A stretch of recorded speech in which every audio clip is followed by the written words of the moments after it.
with those bigger numbers. Exactly. So we're still giving them that just-in-time support, but it's targeted at the specific area that's holding them back. Okay, so we're starting to see how this works in math. But what about reading? How does this targeted approach play out there? That's a great question. And I think the source really highlights this with that anecdote about the surfing passage. Remember that? Oh, yeah, the one where the kids are completely lost. Exactly. And it all comes down to schema. Yeah. That's just a fancy word for background knowledge. Okay. And without that framework, even simple text can be totally confusing. It's like trying to put together furniture without the instructions. Or like trying to understand a sportscaster if you've never seen the game they're describing. Perfect analogy. So how do teachers actually accelerate reading comprehension then? Do they just like give kids a crash course on surfing before they assign that passage? That would be one way to do it, but it's not always practical, right? No, not really. So what the source talks about is using differentiated instruction. Okay. So you might have the same core text, but you're providing different levels of support based on student needs. So some kids might need pre-teaching of some key vocabulary. Exactly. And others might benefit from graphic organizers to help them track the main ideas. So everyone's working with the same material, but they're getting the individualized support they need to succeed. That's the goal. Okay, so we're not just throwing them in the deep end and hoping they'll figure it out. Nope. But does this mean that we're completely skipping over those foundational skills like sonics? No, not at all. Those are still crucial, especially in the early grades. Okay, good, because I was a little worried about that. But even there, you can see accelerated learning in action. The source talks about using engaging techniques like letter tracking with songs Okay. and a story about the H brothers to teach digraphs. H brothers. Yeah. What's that? I know, right? It sounds intriguing. Yeah, it does. Unfortunately, the source doesn't go into a ton of detail about it, Okay. but it seems like it's some kind of mnemonic device. Ah. Maybe using characters or a storyline to help students remember the sh sound. So it's like making it fun and memorable? Exactly, and that's what's so important. We're not just drilling and killing. We're helping them to really understand and remember. Exactly. Okay, so I'm starting to see how this all fits together. Good. But I have to admit, all this talk about teachers providing all these different levels of support, it makes me wonder. What's it? Does the teacher become less of an instructor and more of a facilitator in this model? You know, that's a great observation. And I think that's a key shift in thinking when it comes to accelerated learning. Instead of just delivering information, the teacher becomes more like a learning coach. A learning coach. Okay, yeah, I like that. Guiding students to discover their strengths and develop their own learning strategies. So it's less about filling gaps and more about building capacity. That's a great way to put it. Instead of just handing them the answers, we're giving them the tools to find the answers themselves. I love that. Okay, so we've talked about math, we've talked about reading. What about writing? Because our source material also dives into some fascinating writing acceleration techniques. It does. And that's a whole other deep dive in itself. Well, maybe we'll have to save that for another time. Definitely. It's a rich topic for sure. Okay, so we've been talking about this whole idea of accelerated learning, right? Focusing on the essential skills and keeping students moving forward at grade level. Right. Giving that learning a turbo boost, so to speak. Exactly. Yeah. But how do we actually figure out what those essential skills are?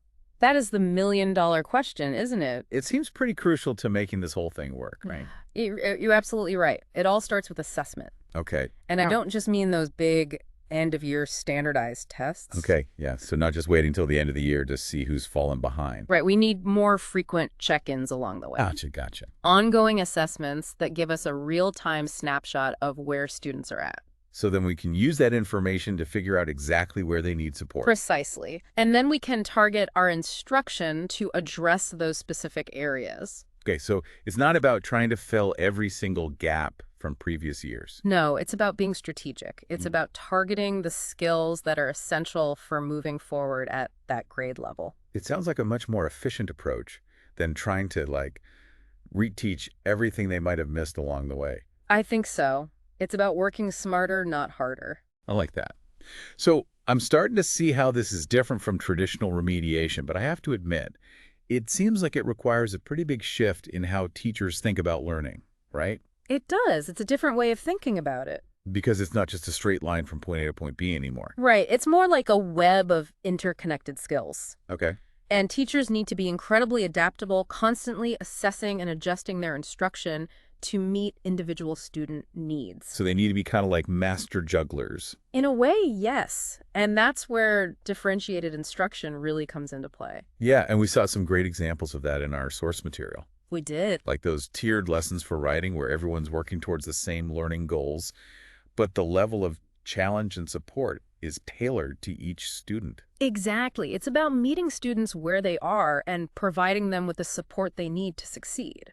So it's not about like lowering expectations for some students. No, not at all. It's about creating a pathway for every student to reach their full potential. And that's really powerful. Mm. Okay, but thinking about all this, it also makes me wonder, What's that? how do we balance this individualized approach with the demands of a standardized curriculum? That's a great question, and it's a tension that a lot of educators are grappling with. Because there's still pressure to teach to the test, right? There is, but I think it's important to remember that standardized curricula are meant to be frameworks, not rigid sets of rules. Go There's ahead. room for flexibility and adaptation within those frameworks. So we're not throwing the curriculum out the window, but we're being more strategic and thoughtful about how we approach it. Exactly, and that's where strong collaboration between teachers becomes so important. Sharing best practices, reflecting on what's working. Right, working together to design learning experiences that are both effective and engaging. It takes a village to raise a student, right? It really does. Yeah. But let's not forget about the students themselves. Oh, yeah, they have a pretty big role to play in all of this too, don't they? They absolutely do. We need to foster a growth mindset in our students. What does that mean exactly? It means encouraging them to embrace challenges, to see mistakes as opportunities for learning. It's not about spoon-feeding them the answers. It's about giving them the tools and strategies to become independent learners. So we're not just teaching them what to think, we're teaching them how to think. You got it. And that's where metacognitive skills come in. Okay, metacognition, so that's like, Helping students understand how they learn best, monitor their own progress, and seek out support when they need it. I see, I see. So it's about like giving them the skills to be their own learning advocates. Exactly. And that's a skill that will benefit them far beyond the classroom. For sure. Okay, so we've talked about the big picture, but I'm also thinking about the practical side of things. You know, like how do these ideas actually translate into a real-world classroom setting? That's a great question, and I wish there was a simple answer. Yeah. There's no one-size-fits-all solution. It definitely involves a lot of thoughtful planning, ongoing assessment, and a willingness to adapt and adjust as you go, and it requires a school culture that values collaboration and innovation. So it's not just a classroom strategy, it's a systemic change. It is. It involves everyone. Teachers, administrators, students, even families. But it's the change that's worth fighting for, right? Absolutely. We're talking about empowering students to reach their full potential, preparing them for success in all aspects of their lives. And that's a pretty powerful goal. Okay, so I think we've covered a lot of ground here. We have. And it's clear that this is a complex topic with a lot of nuances. But I think it's time for us to kind of delve into some final thoughts on this topic of accelerated learning. I'm ready when you are. All right, so we're back. And we've been really diving deep into this whole idea of accelerated learning, haven't we? We have. We've covered a lot of ground.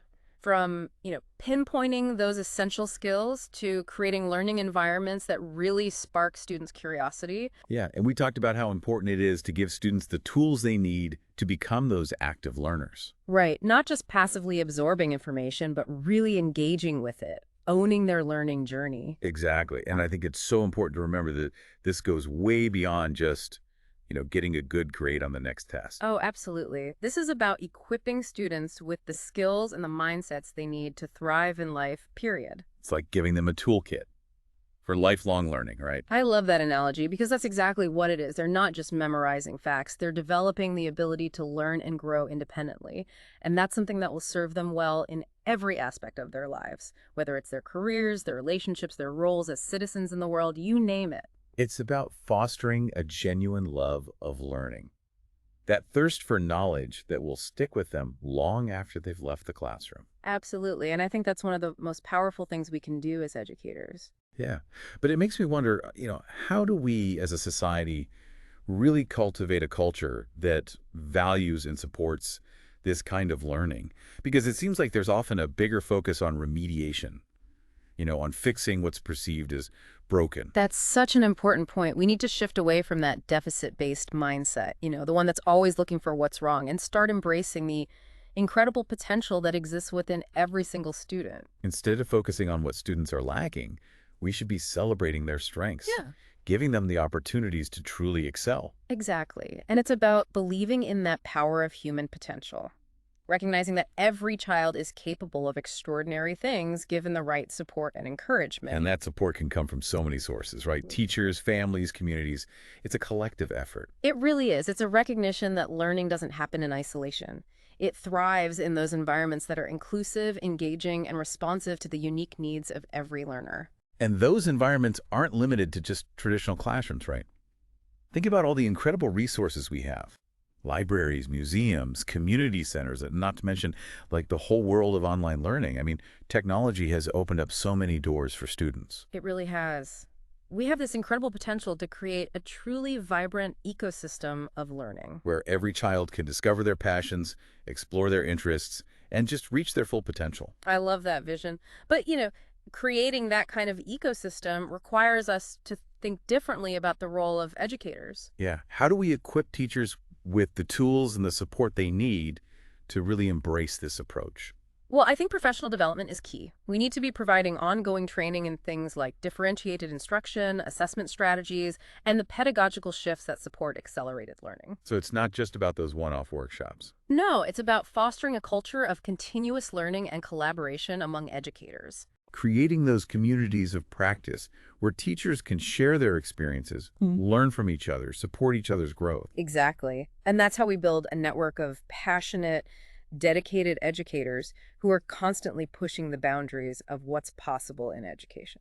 But we can't forget about the most important voices in all of this. The students themselves. Exactly. We need to actively involve students in the design and the implementation of their own learning experiences. Ask them what motivates them, what challenges them, what sparks their curiosity. Because when they feel that sense of ownership over their learning, they're so much more likely to put in the time and the energy that it takes to really succeed. And that success, in turn, fuels their confidence, inspires them to reach even greater heights. It's a beautiful cycle. It really is. And, as we wrap up this deep dive, I want to leave our listeners with one final thought, a call to action, if you will. Go for it. Let's all challenge ourselves to embrace the principles of accelerated learning, not just in our schools, but in all areas of our lives. I love that. Whether we're tackling a new project at work, exploring a new hobby, or just trying to learn something new, let's remember the power of targeted effort, continuous growth, and a belief in our own limitless potential. Beautifully said. We all have the capacity to be lifelong learners To embrace new challenges. and to achieve incredible things. So let's keep learning, keep growing, and keep diving deep. Thanks for joining us, everybody, and we'll see you next time.